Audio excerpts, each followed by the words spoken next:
Buenos días compañeros y profesora, yo les hablaré sobre el derecho indiano. ¿Qué es el derecho indiano? Es un conjunto de disposiciones jurídicas expedidas por los monarcas castellanos o sus autoridades delegadas para aplicarse con carácter general o particular en todos los territorios de las Indias Occidentales. Comúnmente se refieren a las islas del Caribe, denominadas como Antillas y Bahamas. Tiene un área de aplicación en España y América, referente al rey y sus facultades, en toda América, referente al Real Consejo de Indias, y en algunas partes de América, referente al trato especial de los indios caribeños. Nacimiento del derecho indiano. El derecho indiano nace con las capitulaciones de Santa Fe de 1492, firmadas por la reina Isabel de Castilla y Cristóbal Colón, las cuales contienen normas dirigidas a las tierras que se descubrieran en el momento de arribar a estas. Hablamos desde fines del siglo XV hasta comienzos del siglo XIX.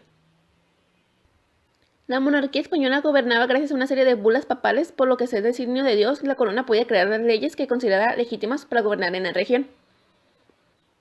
Una bula es un documento sellado con promos sobre asuntos políticos o religiosos. Etapas de derecho indiano. La primera es la caribeña, de 1492 hasta 1499. Esta etapa es conocida porque el gobierno fue solo de Cristóbal Colón, por lo que el derecho era creado por él y unido a las órdenes que llegaban desde la península.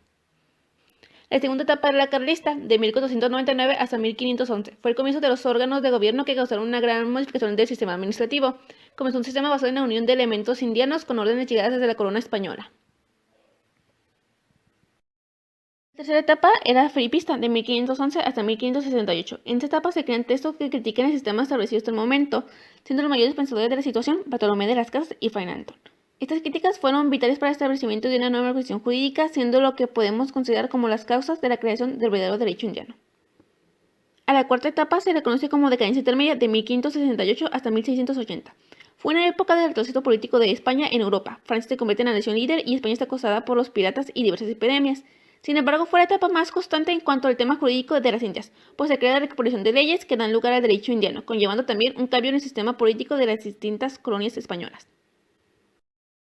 La quinta etapa era del resurgimiento borbónico en el siglo XVIII, donde se realizaron grandes reformas en todos los aspectos para dotar de mayor libertad a la política, sociedad y economía americana, causando finalmente con ello una sensación mayor de autonomía que causaría los primeros pensamientos de independencia. Y finalmente la última etapa, decadencia final, donde Francia invade España, Napoleón por una parte se impone en Europa y los diversos reinos indianos se independizan del Imperio Español para formar nuevas naciones. Leyes indias. Las leyes de India constituyen una recuperación de las distintas normas legales vigentes en los reinos de Indias realizadas durante el reinado de Carlos II.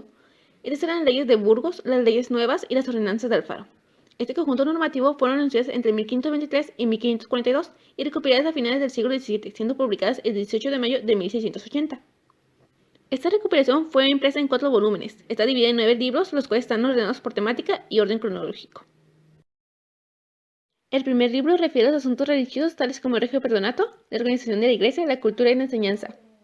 El segundo libro trata de la estructura del gobierno indiano con especial referencia a las funciones y competencias del Consejo de Indias y las audiencias.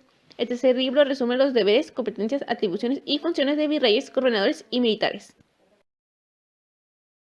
El cuarto libro concierne el descubrimiento y a la conquista territorial, fija las normas de población, reparto de tierras, obras públicas y minería.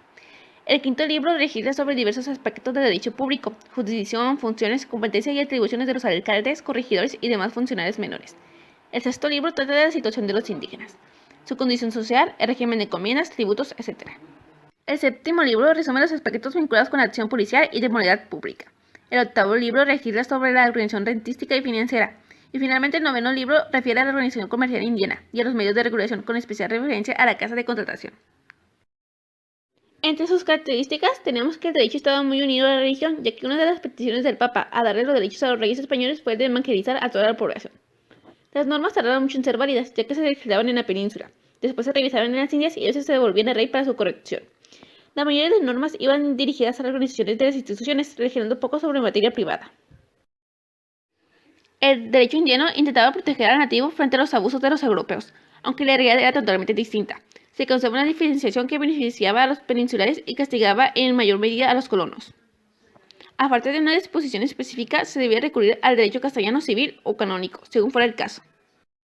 Derecho civil indiano. No puede hablarse propiamente de un derecho civil indiano, ya que la recuperación de las leyes de India debía aplicarse de manera supletoria en esas tierras. Es por eso que las leyes del Toro y las 7 partidas, que recogen las normas de derecho civil o mercantil existentes en la época, cobran vigor en la Nueva España. Por lo mismo, instituciones tales como el derecho de personas, el de familia, el de propiedad, el de sucesión mortis causa, y de las obligaciones regulan la vida en ese territorio. Estas instituciones de origen romano-castellano tienen una regulación especial en las Indias el derecho de la propiedad de inmueble, que considera al rey como el propietario originario de ella y quien transmite el dominio útil a los particulares como una merced real, misma que puede revertir en caso de que no sea destinada la tierra a los fines para los que se fue asignada. Derecho penal indiano.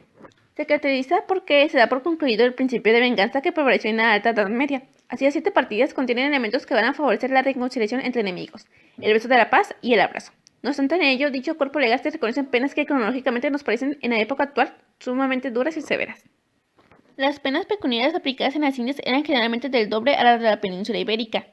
Se mantuvo un trato paternalista y muy tolerante respecto a los infractores indígenas. Se trató de evitar la tendencia de algunos jueces por moderar las penas aplicables a los casos concretos e incluso considerar a las partes de los juicios penales. Se combinaba la prueba civil y la prueba penal, y existía la libertad bajo fianza. Se debía contar con una orden judicial para llevar a cabo una aprehensión. El proceso penal tendría como máximo duración de 2 años. Se mencionan circunstancias eximentes, atenuantes y agravantes de los delitos. La riqueza tenía un valor ambivalente para las penas. Poca riqueza era considerada atenuante y mucha riqueza un agravante. División de la jurisdicción y funcionarios judiciales en el derecho indiano. Se identifica la Real Audiencia como el órgano jurisdiccional de mayor jerarquía en las Indias, un triple carácter. Fueron órganos jurisdiccionales, de gobierno y consultativo. No obstante, las distintas instituciones no hispanas que ejercían facultades de justicia realizaron alguna de subordinación jerárquica o funcional a la Real Audiencia de México.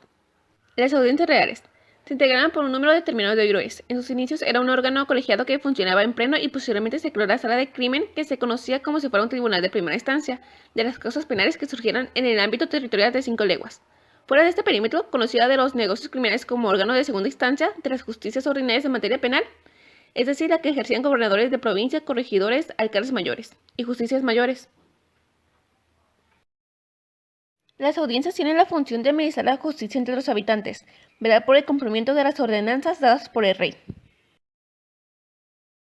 Las fuentes de derecho indiano es la legislación con sus compilaciones respectivas, la costumbre, la doctrina, la jurisprudencia y los principios generales de derecho. En resumen, no se trata de un derecho sistematizado, porque prevalece sobre las situaciones la voluntad del rey. La costumbre se observó tanto en la expedición de leyes y ordenanzas como en la emisión de sentencias. El objetivo del derecho indiano es la justicia, entendida como el dar a cada uno lo que le corresponde. El derecho civil que se aplicó en las Indias fue el de Castilla.